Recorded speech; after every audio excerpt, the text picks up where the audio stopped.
मर्द को दौलतमंद बनाने वाली औरत की क्या पहचान होती है?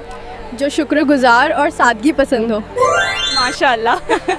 कौन सा अमल करने वाली लड़की जिन्नात को ज़्यादा पसंद होती है? बेपर्दा और नापाक रहने वाली। माशाल्लाह। वो कौन सी बीमारी है जो इंसान को अंदर से ख़त्म कर देती है? मेरे ख्याल से हसद करना। माशाल्लाह।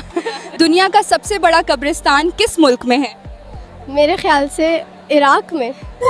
माशाल्लाह। कौन सी औरत घर में हो तो घर वालों की कोई दुआ कबूल नहीं होती? गीबत करने वाली औरत। माशाल्लाह। बीवी को किस हालत में देखने से निकाह टूट जाता है? बेईमान की हालत में, यानी मुर्तद। बिल्कुल सही जवाब है। सोने से पहले क्या पढ़ने से शैतान सुबह तक इंसान के करीब नहीं आता? आयतुल कुर्सी पढ़कर सोने से। माशाल्लाह।